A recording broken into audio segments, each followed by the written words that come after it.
पिछले जन्म में मैंने अपनी गर्लफ्रेंड के साथ एक छोटे खरगोश का टैटू बनवाया था, लेकिन किसे पता था कि प्रलय आने के बाद टैटू ही शक्तियां जागृत करने का जरिया बन जाएगा। मेरी गर्लफ्रेंड स्पिरिट रैबिट में बदल गई और मुझे हर जगह छिपाकर बचाती रही, जबकि मेरे पास कोई टैटू नहीं था, इसलिए मैं एक भी शक्ति जागृत नहीं कर पाया। मैं सिर्फ बेबस होकर देखता रहा कि वह अकेले ही भयानक दानवों से लड़ रही है। आखिरकार मुझे बचाने के लिए उसने अपनी जान दे दी। पछतावे और दर्द के साथ जब मैंने दोबारा आंखें खोली तो पाया कि मैं प्रलय आने से ठीक एक दिन पहले पुनर्जन्म ले चुका हूँ। इस बार मैंने अपनी सारी संपत्ति बेच दी और सीधे टैटू शॉप पहुंच गया। मैंने कसम खाई कि इस बार मैं फूड चेन के सबसे ऊपरी स्तर पर खड़ा रहूंगा। मेरी छाती पर पांगु द्वारा आकाश और धरती को अलग करने वाला टैटू बनेगा। पीठ पर 9 ड्रैगनों द्वारा ताबूत खींचने वाला टैटू। बाएं पैर पर डोंगहुआंग ताइयी और दाएं पैर पर महान वानर राजा कैतियान द शेंग। 8 मास्टरों के हाथ से टैटू मशीनें गिर पड़ी और वे मुझे ऐसे देखने लगे जैसे मैं कोई पागल हूँ। लड़के, क्या तुझे अपनी जान प्यारी नहीं है? पांगु का टैटू ही पहले से फॉरबिडन डेस्टिनी माना जाता है और तू ऊपर से 9 ड्रैगनों वाला टैटू भी बनवाना चाहता है। वह कोई साधारण मिथिकल टोटम नहीं, बल्कि करोड़ों जीवों का विनाश करने वाला फॉरबिडन टैटू है। मैं ठंडे स्वर में हंस पड़ा। अगर 1 मिलियन कम है तो मैं 10 मिलियन दूंगा। मुझे चाहिए कि आप खुद सुई चलाएं और बाकी लोग आपकी मदद करें। 7 दिनों के अंदर यह काम पूरा होना चाहिए। मास्टर का चेहरा बदल गया। 7 दिन? तुम पागल हो गए हो। इतने बड़े टैटू को 7 दिनों में पूरा करना नामुमकिन है। मैंने अपनी जेब से एक सूची निकाली और मेज पर फेंक दी। Military grade recovery gel, bionic repair patch, imported pain killer और एंटी इन्फेक्शन मेडिसिन, सब कुछ मैं पहले ही तैयार कर चुका हूँ। आप सिर्फ टैटू बनाइए, जान की जिम्मेदारी मेरी। मास्टर मुझे घूरता रहा। पूरे 30 सेकंड तक वहाँ सन्नाटा छाया रहा। आखिरकार वह झुका टैटू मशीन उठाता है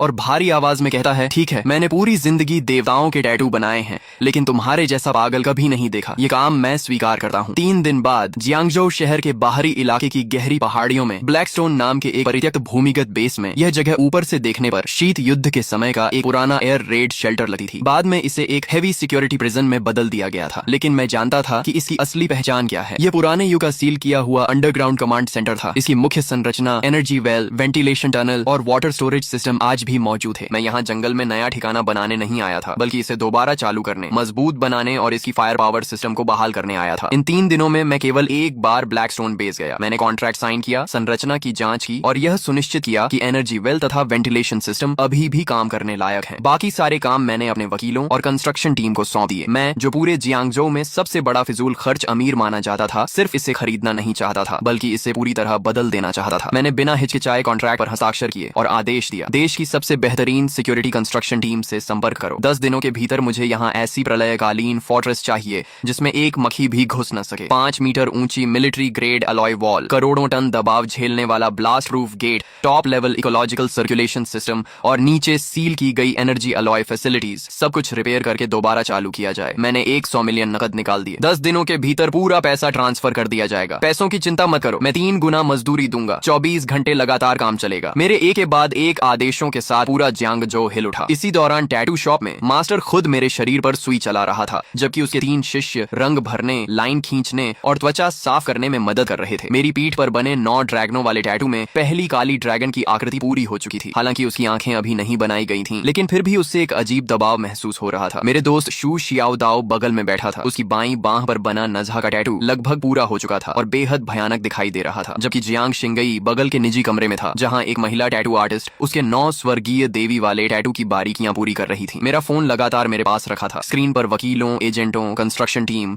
और मटेरियल सप्लायर्स के संदेश लगातार आ रहे थे। एक तरफ मैं सुई की पीड़ा सह रहा था और दूसरी तरफ अपनी सारी संपत्ति बेचकर पहाड़ों के बीच उस परित्यक्त जेल को खरीदने में लगा हुआ था। तभी मैंने एक लाइव स्ट्रीमिंग ऐप खोला और शहर की ट्रेंडिंग लिस्ट में पहले नंबर पर चल रहे लाइव रूम में प्रवेश किया। वहां कोई और नहीं बल्कि मेरा कट्टर दुश्मन, जियांगजो के सबसे अमीर आदमी का बेटा शू रुई था। लाइव स्ट्रीम में शू रुई शहर के बीचों बीच बनी अपनी आलीशान हवेली में बैठा था। वह हाथ में रेड वाइन का गिलास घुमा रहा था और हंसते हंसते लोटपोट हो रहा था। किनली को आखिर क्या हो गया है? क्या उसे कोई बड़ा झटका लग गया है? वह जाकर पूरे शरीर पर गैंगस्टर जैसे टैटू बनवा रहा है। सच कहूं तो यह देखकर हंसी नहीं रुक रही। कैमरा हिलने के दौरान झाओ यूचिंग की कमर के पास एक नया लाल फूल जैसा टैटू दिखाई दिया, जो खून की तरह चमकीला और रहस्यमयी लग रहा था। मैंने उस पर एक नजर डाली और मेरी आंखें हल्की ठंडी हो गईं। Blood flower tattoo. पिछले जन्म में झाओ यूचिंग के पास यह टैटू नहीं था। लगता है इस बार शू रुई को खुश करने के लिए उसने काफी मेहनत की थी। शू रुई उत्साह से कैमरे की तरफ देखकर बोला, दोस्तों, कौन समझेगा मेरी बात? किनली ने न सिर्फ उस पहाड़ी इलाके के टूटे फूटे बंकर पर पैसा बर्बाद किया, बल्कि सुना है कि उसने 100 मिलियन से भी ज्यादा खर्च करके अलग अलग सुपरमार्केट से सुअर का मांस और चावल खरीदकर जमा कर लिया है। लगता है वह सच में उस बंकर में पूरी जिंदगी बिताने वाला है। यह सुनते ही लाइव स्ट्रीम की टिप्पणियां फट पड़ी। धत तेरे की, गरीबी ने मेरी कल्पना शक्ति को सीमित कर दिया। क्या सारे अमीर लोगों की मानसिक स्थिति इतनी एडवांस होती है? जियांग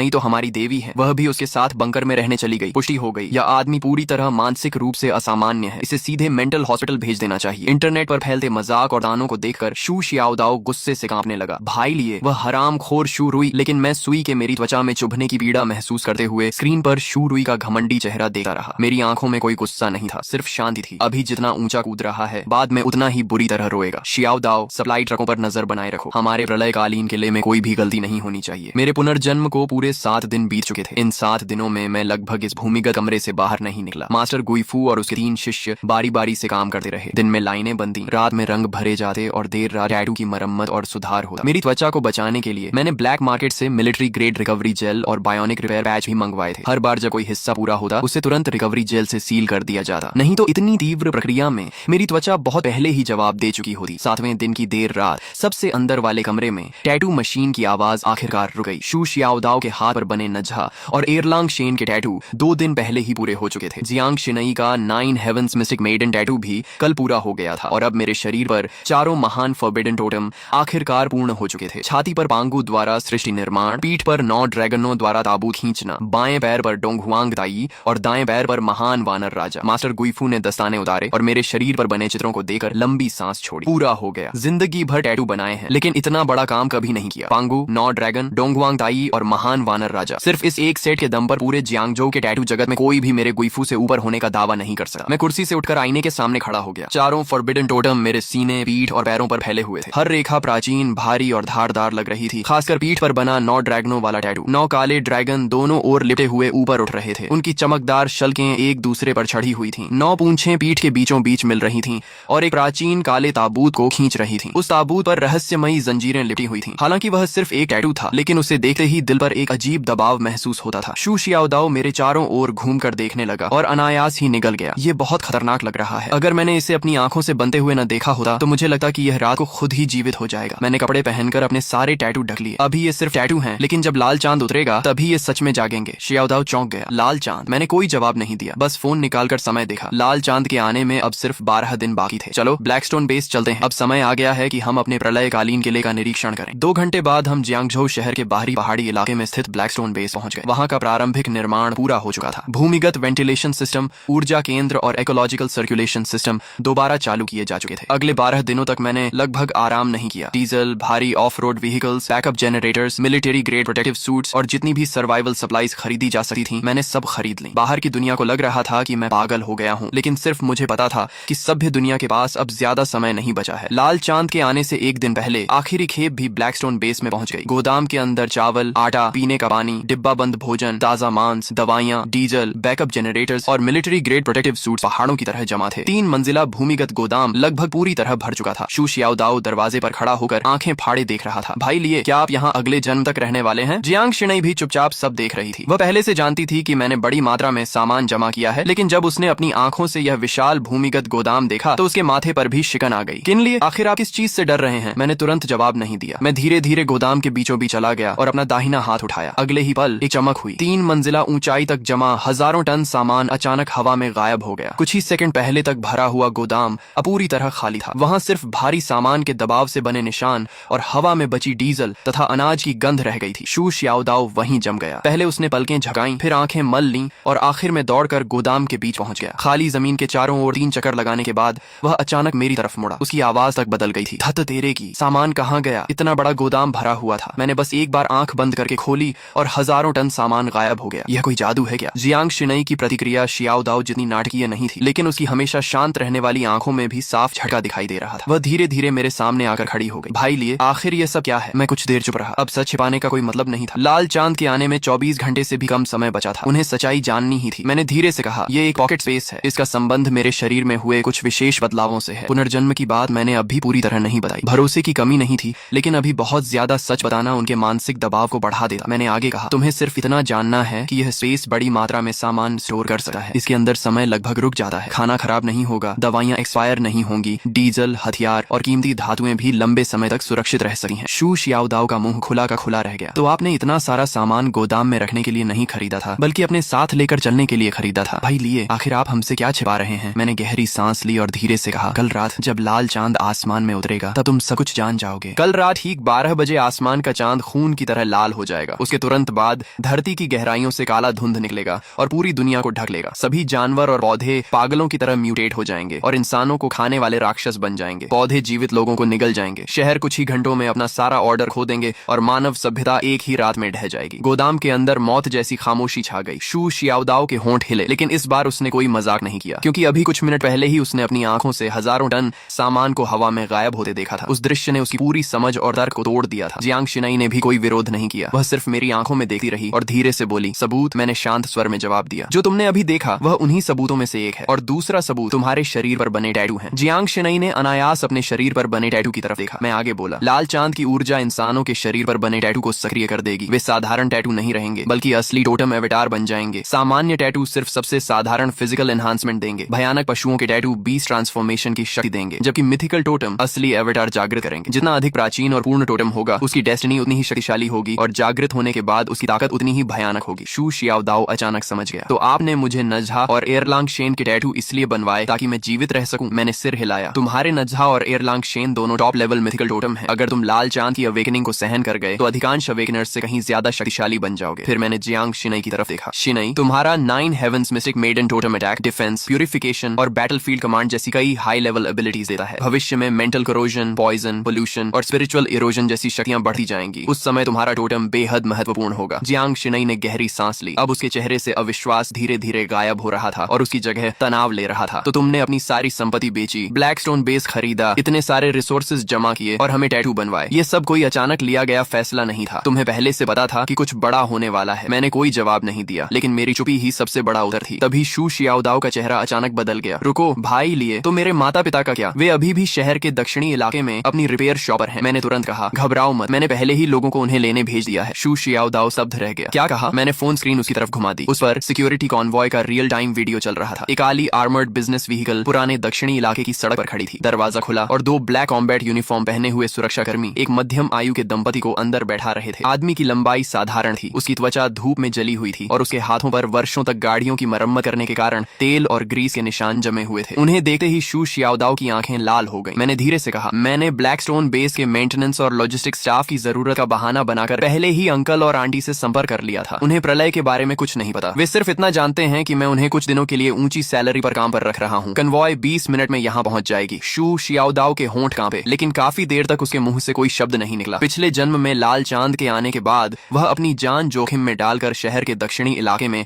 अपने माता पिता को बचाने गया था, लेकिन तब तक पूरा इलाका म्यूटेटेड रैट्स के झुंड से भर चुका था। उसे सिर्फ अपने पिता की टूटी हुई रिंच और अपनी माँ का पुराना एप्रन मिला था, जिसे वह कभी फेंकना नहीं चाहती थी। उसके बाद शू शियाओदाओ एक पागल आदमी की तरह हर दिन लड़ता और मारता रहा, जब तक कि आखिरकार वह एक बीस नेस्ट में मारा नहीं गया। लेकिन इस जन्म में मैं उसे दोबारा वह दर्द नहीं झेलने दूंगा। मैंने उसके कंधे पर हाथ रखा। चिंता मत करो, इस बार अंकल और आंटी की सुरक्षा की जिम्मेदारी मेरी है। शू शियाओदाओ ने सिर झुका लिया। उसके कंधे हल्के हल्के कांप रहे थे। काफी देर बाद उसने सिर उठाया। उसकी आंखें पूरी तरह लाल थीं। भाई लिए धन्यवाद। मैं बस हल्का सा मुस्कुरा दिया। जियांग शिनाई ये सब चुपचाप देखती रही। कुछ देर बाद उसने धीमी आवाज में पूछा, तो मेरे पिता का क्या? मैंने शांत स्वर में जवाब दिया, जियांग अंकल अभी पूरी तरह सुरक्षित हैं। तुम जानती हो कि तुम्हारे पिता जियांग चेंगयुआन ड्रैगन नेशन के शीर्ष एनर्जी रिसर्च एकेडमिशियन हैं। आधा महीना पहले ही उन्हें सेना द्वारा राजधानी के अंडरग्राउंड बेस में ले जाया गया था, जहां वे highest level energy core project पर काम कर रहे हैं। वह जगह इस समय पूरे ड्रैगन नेशन की सबसे सुरक्षित जगहों में से एक है। यह सुनकर जियांग शिनाई ने राहत की सांस ली। फिर मैंने थोड़ी देर रुकर कहा,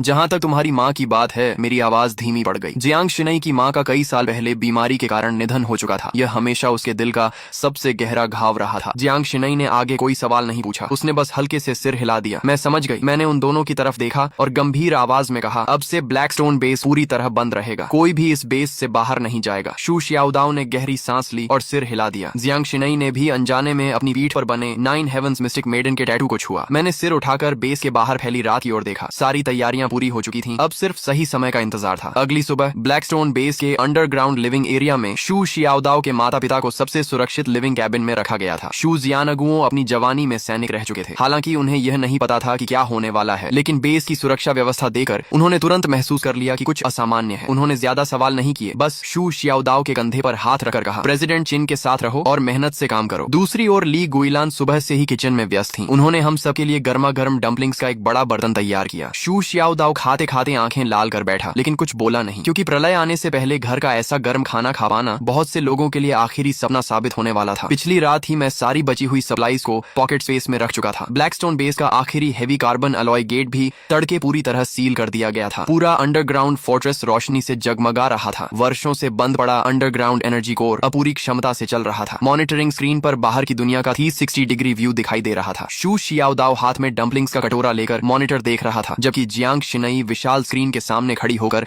बाहरी डिफेंस सिस्टम की जांच कर रही थी। उसके शरीर पर बना 9 हेवंस मिस्टिक मेडन का टैटू पूरी तरह ठीक हो चुका था। उसकी ठंडी और शांत आभा में अब एक तेज धार जैसी शक्ति जुड़ गई थी। उसी समय मेरे फोन पर ट्रेंडिंग न्यूज का नोटिफिकेशन आया। शू रुई ने फिर से लाइव स्ट्रीम शुरू कर दी थी। स्क्रीन पर वह अब भी शहर के बीचों बीच बने अपने आलीशान विला में एक भव्य पार्टी कर रहा था। क्रिस्टल शैंडलियर्स, शैंपेन टावर, संगीत, सुंदर लड़कियां और अमीर घरानों के युवक युवतियां पूरे माहौल को अत्यंत शानदार बना रहे थे। मैंने समय देखा, लाल चांद के आने में अब 1 घंटे से भी कम समय बचा था। शू रुई ने झाओ यूचिंग को अपनी बाहों में लेकर कैमरे की तरफ देखा और हंसते हुए बोला, दोस्तों देखा आपने, वह पागल के लिए अब तक शायद किसी पहाड़ी बंकर में छिप चुका होगा। उसने अपनी संपत्ति बेच दी, टनों मांस और चावल खरीद लिए और जियांग शिनई को भी टैटू बनवाने ले गया। क्या उसे सच में लगता है कि दुनिया खत्म होने वाली है? झाओ यूचिंग उसके सीने से लगकर हंस पड़ी। यंग मास्टर शू, सच कहूं तो मैं भी देखना चाहती हूँ कि कल किनली अपनी बेइज्जती कैसे संभालेगा। शू रुई ने हाथ में पकड़ा वाइन ग्लास हिलाया और भी जोर से हंस पड़ा। अगर आज रात कुछ नहीं हुआ तो कल मैं खुद लोगों को लेकर उस पहाड़ी बंकर में जाऊंगा, उसका पूरा बंकर तोड़ दूंगा और फिर उसे अपने हाथों से मेंटल हॉस्पिटल भेजूंगा। लाइव स्ट्रीम में लाखों लोग हंस रहे थे। पूरा चैट रूम मजाक और तानों से भरा हुआ था, लेकिन ब्लैकस्टोन बेस के अंदर सिर्फ एनर्जी कोर की गूंज सुनाई दे रही थी। मैंने अपनी घड़ी की ओर देखा, 23:50। लाल चांद के आने में सिर्फ 10 सेकंड बाकी थे। बाहर की दुनिया अब भी जश्न मना रही थी, जबकि हमारे बेस के भीतर सन्नाटा पसरा हुआ था। 10, 9, 8। मैंने धीरे से हाथ में पकड़ा कांटा और चम्मच नीचे रख दिया। 3, 2, 1। जैसे ही काउंटडाउन समाप्त हुआ, पूरी पृथ्वी के भीतर से आती हुई एक प्राचीन और भयावह गूंज सुनाई दी। वो पूरा ग्रह जोर से कांप उठा। लाइव स्ट्रीम में अभी तक हंस रहा शू रुई अचानक चुप हो गया, क्योंकि उसकी विला की विशाल खिड़की के बाहर दिखाई देने वाला चमकता हुआ चांद एक पल में रक्त जैसा लाल हो चुका था। वह किसी विशाल खून से भरी आंख की तरह आसमान में लटक गया था, मानो पूरी मानवता को घूर रहा हो। इसके तुरंत बाद धरती के नीचे से घना काला धुआं निकलने लगा और कुछ ही क्षणों में पूरे जियांगजो शहर को ढक लिया। थत तेरे की, यह क्या है? चांद सच में लाल हो गया। लाइव स्ट्रीम में शू रुई की चीख गूंज उठी। उसके हाथ का वाइन ग्लास जमीन पर गिरकर टूट गया, लेकिन उसे इसका एहसास तक नहीं हुआ। तभी स्क्रीन पर जाओ यूचिंग की गोद में बैठा प्योर ब्रेड पूडल अचानक एक भयानक गर्जना करने लगा। लाखों दर्शकों की आंखों के सामने उसका शरीर गुब्बारे की तरह फूलने लगा। उसके शरीर पर काले बाल उग आए, आंखें लाल हो गईं और मुंह में रेजर जैसी नुकीली दांत निकल आए। अगले ही पल वह म्यूटेटेड पूडल झाओ यूचिंग पर झपटा। उसके पंजों ने झाओ यूचिंग के कंधे को चीर दिया और उसे जमीन पर पटक दिया। कैमरा बुरी तरह हिलने लगा। चीखें पूरे लाइव स्ट्रीम में गूंज उठी। यंग मास्टर शू, मुझे बचाइए! झाओ यूचिंग का चेहरा डर से सफेद पड़ चुका था। उसने मदद के लिए शू रुई की तरफ हाथ बढ़ाया, लेकिन शू रुई पहले ही भय से कांप रहा था। दूर रहो, मेरे पास मत आओ। वह घबराकर पीछे हटा और यहाँ तक कि उसने झाओ यूचिंग का हाथ भी लात मारकर दूर कर दिया। फिर वह सीढ़ियों की ओर भाग गया। झाओ यूचिंग जमीन पर गिरी हुई थी। उसके कपड़े खून से लाल हो रहे थे और उसका पूरा शरीर कांप रहा था, लेकिन उसे जवाब में सिर्फ शू रुई की भागती हुई पीठ दिखाई दी। म्यूटेटेड पूडल फिर से उसकी तरफ बढ़ने लगा। उसकी रक्तिम आंखें उसी पर टिकी हुई थीं। लाइव स्ट्रीम की टिप्पणियां पागलों की तरह चल रही थीं। कोई उसे बचाओ। शू रुई खुद भाग गया। अभी तक तो प्यार की बातें कर रहा था, सब खत्म हो गया। झाओ यूचिंग की आंखों में बची हुई उम्मीद धीरे धीरे खत्म हो गई। उसकी जगह गहरा क्रोध और नफरत भर गई। उसी क्षण उसकी कमर पर बना blood red spider lily tattoo चमक उठा। लाल प्रकाश की लहरें उसके शरीर से निकलने लगी। एक एक करके लाल फूलों की पंखुड़ियां हवा में प्रकट होने लगी। उसके पीछे रक्त रंग के फूलों का विशाल समुद्र उभर आया। पूरा दृश्य सुंदर भी था और भयावह भी। उसने ठंडी आवाज में कहा, तुम भी मुझे छोड़कर चले गए? सीढ़ियों तक पहुंच चुका शू रुई ये सुनकर रुक गया। वह पलटा और अगले ही क्षण उसका चेहरा सफेद पड़ गया। झाओ यूचिंग के नीचे असंख्य स्पाइडर लिलीज खिल चुकी थीं। वे जीवित प्राणियों की तरह हिल रही थीं। फूलों की बेलें आगे बढ़ीं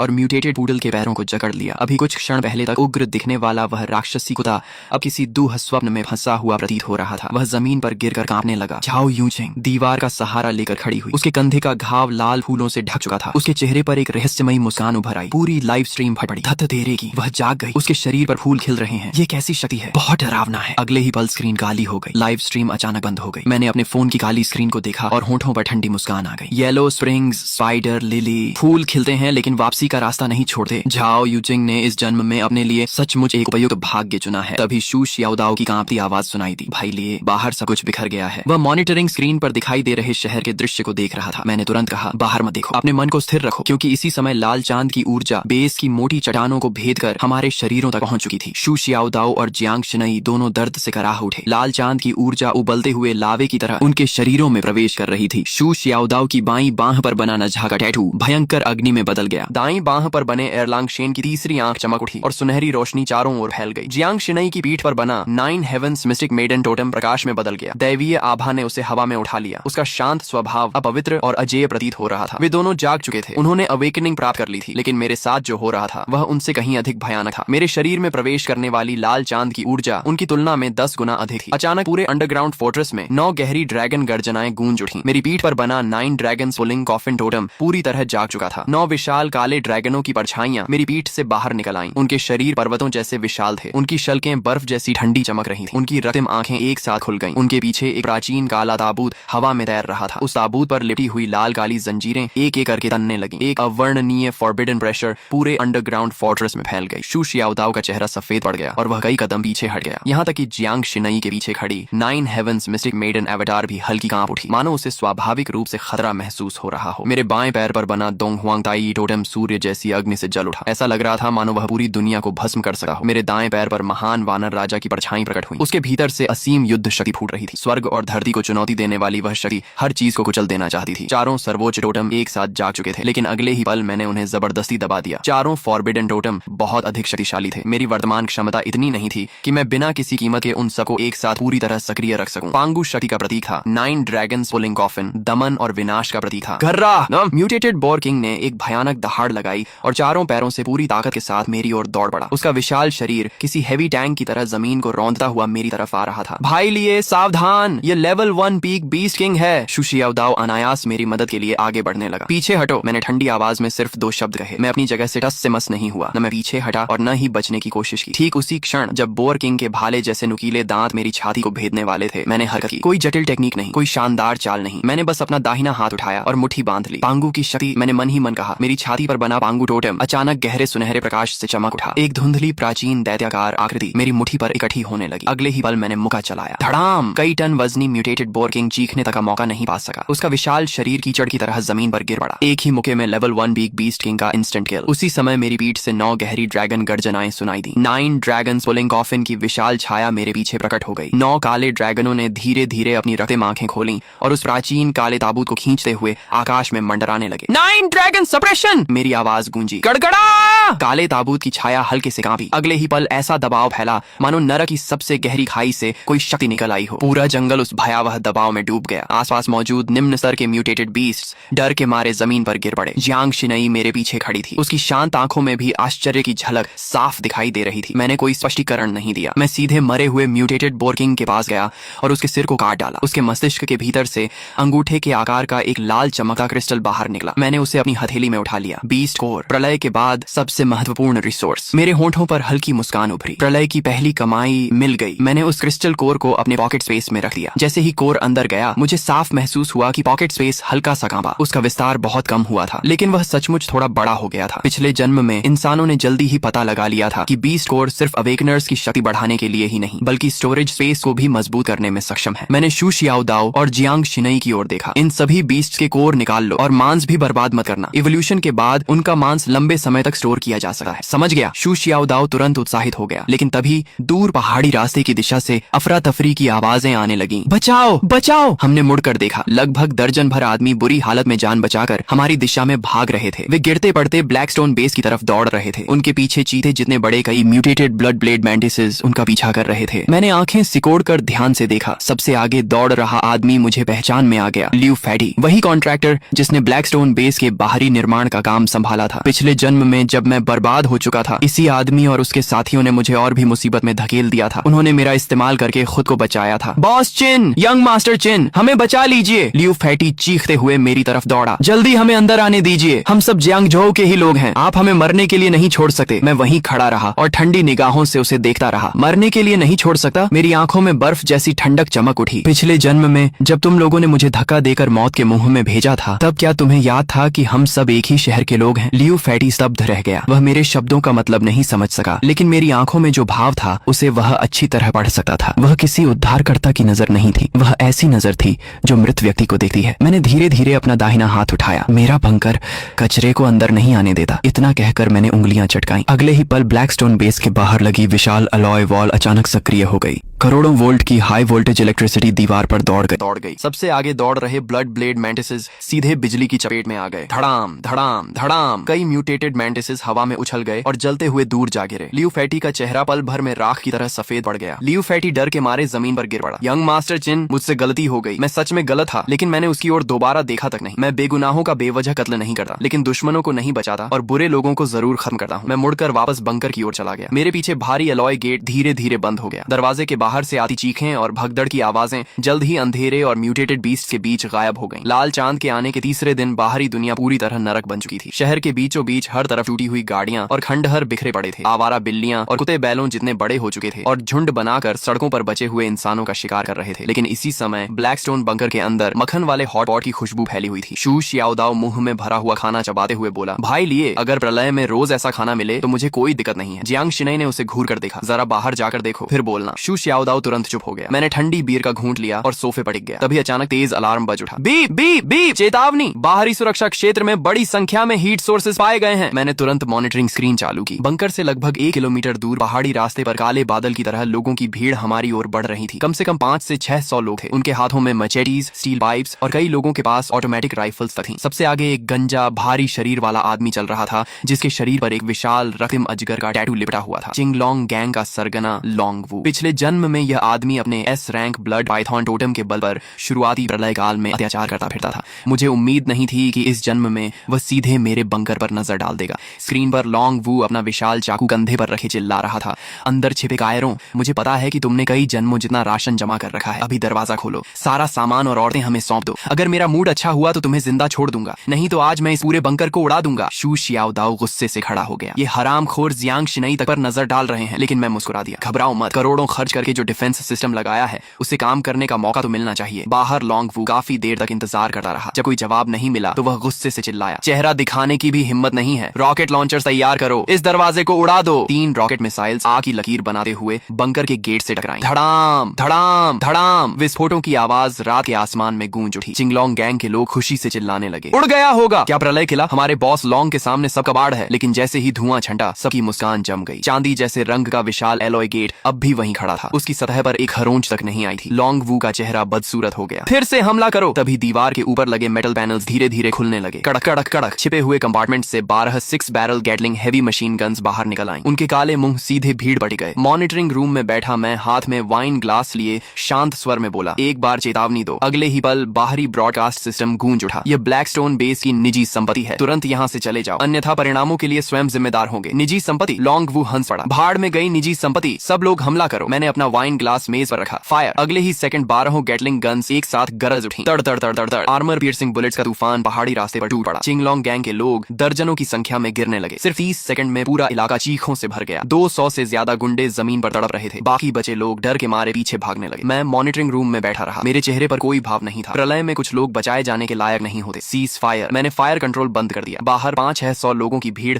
अब आधे से भी कम रह गई थी। लोंग वू खून से लथपथ उठ खड़ा हुआ। कमीने, मैं तुझे जिंदा नहीं छोड़ूंगा। उसका पूरा शरीर रक्तिम शल्कों से ढका हुआ था। S rank blood Python awakener होने के कारण उसकी लाइफ फोर्स और डिफेंस असाधारण थी। साधारण गोलियां उसे आसानी से नहीं मार सकती थीं। अर्थ टाइप अवेकनर्स, सुरंग खोदो, आज अंदर के लोगों को मारे बिना वापस नहीं जाएंगे। पंगोलिन टैटू वाले कई अवेकनर्स तुरंत जमीन खोदने लगे। मैंने स्क्रीन देखकर ठंडी हंसी हंसी। मरने की जल्दी है इन्हें। मैं उठ खड़ा हुआ। शियाओदाओ, शिनई, बेस संभालो, मैं बाहर का कचरा साफ करके आता हूँ। भारी अलॉय गेट धीरे धीरे खुल गया। मैं अकेला बाहर निकल आया। लोंग वू ठहाका मारकर हंसा। आखिर मौत स्वीकार करके बाहर आ ही गया। उसके इशारे पर 200 से ज्यादा बचे हुए गुंडे हथियार लेकर मेरी ओर टूट पड़े। मैं वहीं खड़ा रहा। फिर मैंने धीरे धीरे अपना बायां पैर आगे बढ़ाया। बाएं पैर पर बना डोंगहुआंग तई टोटम गहरे सुनहरे प्रकाश से चमक उठा। ऐसी गर्मी फैलने लगी मानो पूरी दुनिया पिघल जाएगी। Solar true fire. मैंने पैर जमीन पर दे मारा। धड़ाम, सुनहरी आग का समुद्र चारों ओर फैल गया। सबसे आगे दौड़ रहे दर्जनों गुंडे छूते ही हवा में उछल गए। जमीन काली पड़ गई। लोहे के हथियार पिघलकर तरल धातु बन गए। इतनी भयानक गर्मी थी कि कोई मेरे पास आने की हिम्मत नहीं कर सका। सिर्फ एक बार में 200 से ज्यादा लोग पूरी तरह टूट गए। कुछ ही सेकंड में पूरा मैदान खाली हो गया। अब वहाँ सिर्फ लोंग वू अकेला खड़ा था। उसके घुटने कांप रहे थे। फिर वह धड़ाम से घुटनों के बल गिर पड़ा। राक्षस, तू आखिर है क्या? मैं उसकी ओर बढ़ने लगा। हर कदम के साथ उसका मानसिक संतुलन टूटा जा रहा था। असंभव, ये किसी एफ रैंक अवेकनर की ताकत नहीं हो सकती। असंभव। अचानक उसकी आंखों में पागलपन चमक उठा। उसने अपनी जीभ काटी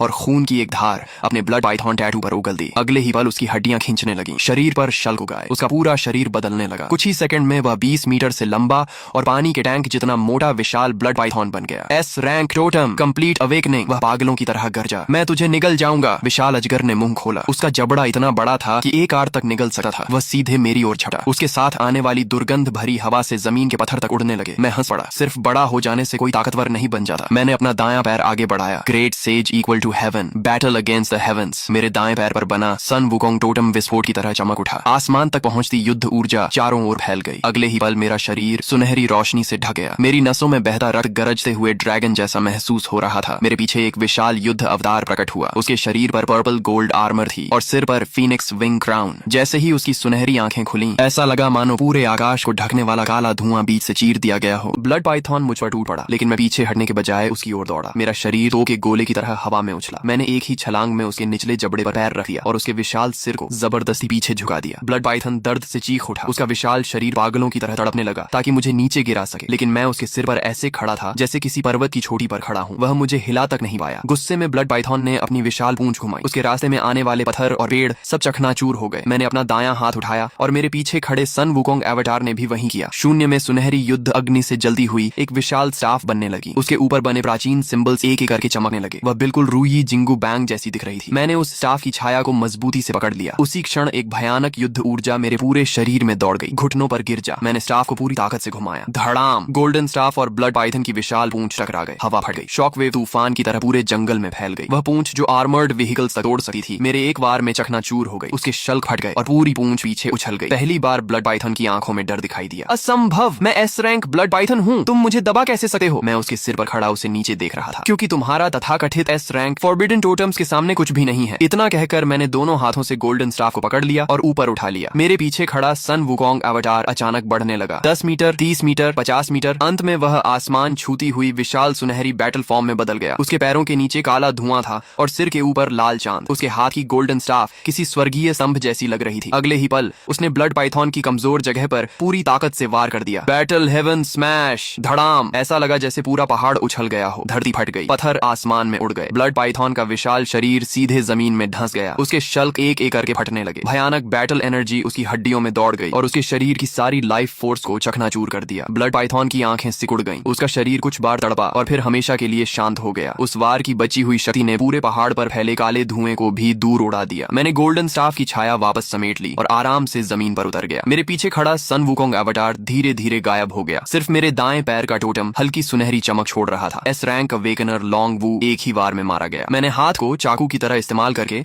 ब्लड पाइथन का सिर काटा और उसके अंदर से गहरी लाल रोशनी छोड़ता हुआ 20 कोर निकाल लिया। बुरा नहीं है, एस रैंक टोटम से बना कोर किसी काम का तो है। मैंने उसे अपने पॉकेट स्पेस में रख लिया और वापस बंकर की ओर चल पड़ा। मेरे पीछे पड़े घायल और बचे हुए गुंडों में से किसी की भी हिम्मत नहीं हुई कि मेरी ओर नजर उठाकर देख सके। युद्ध खत्म होने के बाद मैंने सैकड़ों 20 कोर्स इकट्ठे किए। उनमें ज्यादातर लो लेवल कोर्स थे, लेकिन संख्या बहुत ज्यादा थी। जैसे जैसे उनकी ऊर्जा पॉकेट स्पेस में समाती गई, मैं साफ महसूस कर सकता था कि स्पेस लगातार बड़ा हो रहा है। मेरे शरीर की ओरिजिन पावर भी पहले से ज्यादा मजबूत होती जा रही थी। लेकिन सबसे बड़ी खुशी मुझे किसी और चीज से मिली। मेरी पीठ पर बना 9 ड्रैगन पुलिंग कॉफिन टोटम पहले से ज्यादा स्पष्ट हो गया था। उस प्राचीन काले ताबूत पर बंधी 9 स्टार चेन्स में से पहली चेन हल्की सी हिलने लगी थी। मैंने आंखें बंद की और टोटम से आती जानकारी को महसूस किया। 9 ड्रैगन पुलिंग कॉफिन सिर्फ सप्रेशन टाइप टोटम नहीं था। इसकी असली ताकत डिवावर करने में थी। 20 कोर्स को डिवावर करना, दुश्मनों के टोटम फ्रैगमेंट्स को डिवावर करना और हर उस एनर्जी को डिवावर करना जिसे शक्ति में बदला जा सके। फिर वही शक्ति मुझे वापस मिलती थी और मेरे शरीर, ओरिजिन पावर और पॉकेट स्पेस को मजबूत बनाती थी। इस एबिलिटी का नाम था कॉफिन डिवावर। लेकिन पहली चेन अभी पूरी तरह नहीं खुली थी। इसे पूरी तरह सक्रिय करने के लिए मुझे और भी हाई लेवल बीस्ट कोर चाहिए था। कम से कम level 5 beast core. Level 5 core. मैंने आंखें खोली और मुस्कुरा दिया। पिछले जन्म में रेड मून के आने के कुछ समय बाद ईस्ट सी में एक लेवल 5 सी बीस्ट दिखाई दिया था। वह लगभग पूरे जांगजो को नष्ट कर देता, लेकिन इस जन्म में उसका कोर मेरा होगा। दोस्तों, इस मैनहवा के अभी तक इतने ही पार्ट्स आए हैं। जैसे ही इसके आगे के पार्ट्स रिलीज होंगे, मैं उन्हें जल्दी ही इट्स युवा पर एक्सप्लेन